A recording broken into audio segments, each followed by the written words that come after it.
This is the WHTC Morning News with Gary Stevens and Peg McNichol on 99.7, 1450 WHTC and WHTC.com.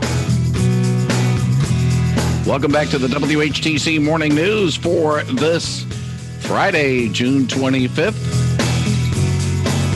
Friday mornings, we travel to Michigan, find out what's going on, as I like to say, within a tank full of gas from the lake shore, and also talk a little travel and tourism as well with the Vice President of Travel Michigan, Dave Lorenz. He joins us via the Zoom connection this morning.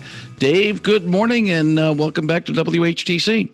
Hey, good morning, Gary. Good to be back with you. I was just checking the satellites. So just so you know, it's not raining in the entire state of Michigan. So there's, as much as we need the rain, hey, the weekend's about here. So the good news is that there is no rain in let's say Cadillac North. And I don't see anything major for northern Michigan this weekend. There's my forecast for today. At least some optimism there. We're stuck in the monsoons in southern Michigan this week.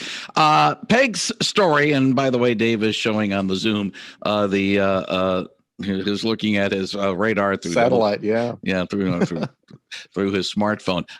Let's talk a little bit about the last story that Peg had before we came to your segment this morning, and that is the Mackinac Bridge Walk. It is back. Some limitations, but to be honest with you, Dave, those limitations at my first glance of them were the limitations we had in 2019. So it really hasn't changed. Yeah, it's great to see great events like the Bridge Walk coming back. It's a great sign that even though we're not done with COVID, we still have to keep our eyes open. And, if you haven't had those vaccines yet, please, just walk into a mire. I mean, it's so easy to do. It doesn't hurt at all. And I'm afraid of shots. So believe me, I know what I'm talking about there. And, be part of the solution, because that's what has gotten us where we are today. We can finally live our lives again, get back to great events like the Bridge Walk. And I have to check my schedule because, frankly, I didn't think it was happening until I heard it on your news. So thank you for sharing that. And I hope I can take part of that. I've done that a few times. And if not that, I'm sure I'll be up in that area. Like, for instance, this weekend in St. Ignace, they have their big car weekend. So when car events start to come back to St. Ignace, things are getting back to normal. Yeah, we're going to have some other car events coming up. The 28th Street cruise in Grand Rapids, of course, the Detroit Woodward Avenue cruise as well. In fact, I've been told there's going to be one on Telegraph Road next month. That's in my old neck of the woods. So. True. Yeah, you're right. And it should be cool. Is that the Mortobella? I don't know which one is which these days. It's a little there are so many of them. Well, they're all coming back real quickly. And, the organizers of these events, many of them didn't think they'd be able to have them. So they've been quickly putting things together. And some of our events aren't going to be, what they were. For instance, there's an art show in Grand Haven and in Muskegon this weekend. And they're going to, the booths will be separated. So the people won't be, all so congregated as they used to be, because we still are trying to distance to some degree. So, you'll be noticing things like that. And since these things are being put together kind of last minute, not everything's going to be possible because of contracting and costs and safety concerns, traditional safety concerns. So just be aware of that. Looks like Coast Guard Festival's coming back. I think there's one more approval needed from the council, but I expect that because I've been told to expect to announce the big parade on August 7th. So hope to see you all out there. And of course, in Saugatuck, the Venetian Festival will be Venetian Light coming up next month. So that'll be kind of nice.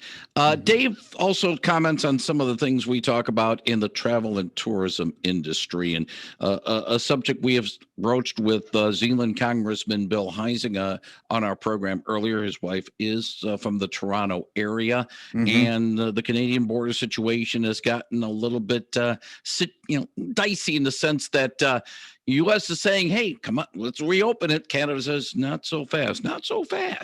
Yeah. Now, and the thing is, we've been talking about U.S. people going into Canada, but in your situation, a lot of Canadians come into the border into Michigan. You'd love to see that border reopen. Yeah, I really am very appreciative of Congressman Heisinga's work.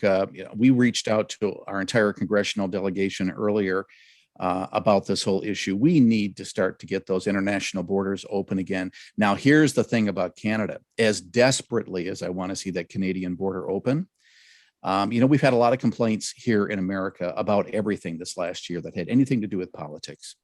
Let's give everybody here, our politicians, our policymakers, and all of us a hand of applause because the U.S. was able to get these vaccines out quickly. Whether you want to give credit to President Trump or President Biden or anybody, I don't care. All I know is it's worked here. And in Canada, they took a different approach. So their vaccination schedule is way behind us, way behind us.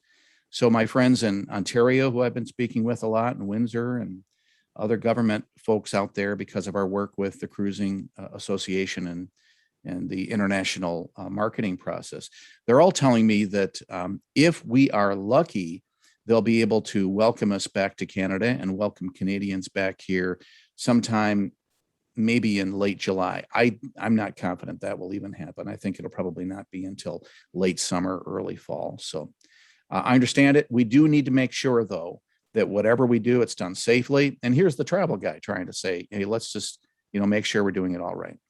The other topic, and I'm going to bring those up to you as one who does do a lot of flying. Before the outbreak, you, of course, were quote unquote a jet setter, if you use a 1960s term, Dave, when you were attending tourism conferences and the like internationally and nationally. So you are well aware of airlines and the decorum. They have problems right now. The airlines union have asked the Justice Department to prosecute the growing number of violent passengers. And I saw a report today that they might be reenacting or re-implementing self-defense lessons for those I don't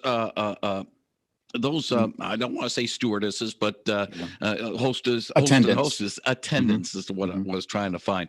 So, friendly skies right now, not too friendly, and people's frustrations are being taken out on people that, hey, we're just trying to do our job. Well, I think this is a symptom of the pandemic. And if you look at pandemics in the past compared to wars, what you'll find is in times of war, people come together, societies come together and support one another.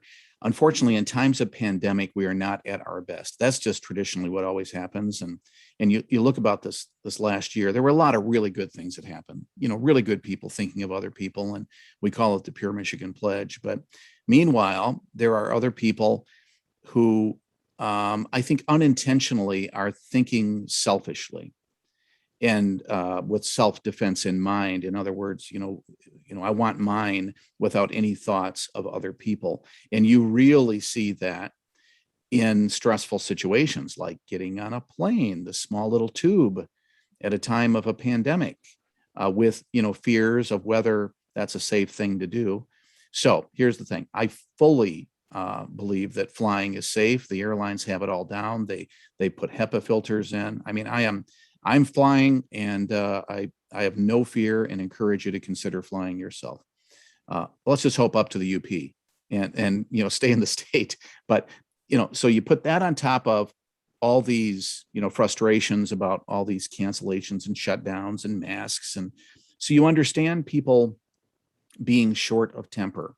So as with everything else, it's time to take a break. It's time to take a breath. It's time to pause, to be patient and to be kind and not let our self-concerns get in the way of societal needs. And what society needs right now is for us to work with each other and think about each other and not take every little thing so personal.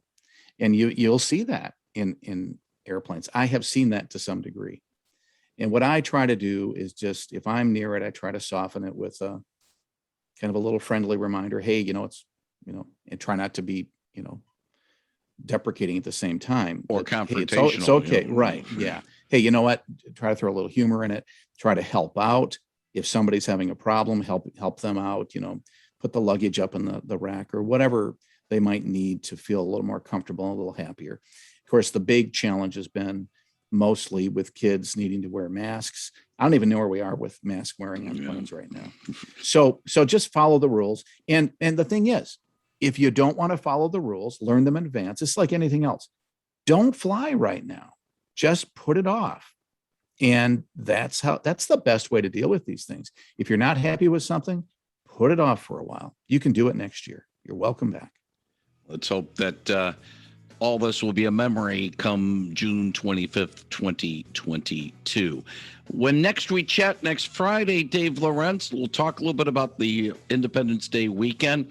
And also remind me if I forget, let's talk about the impact of fuel prices, because that might be an issue, but we can't get to it today. We'll do it. We'll talk next Friday.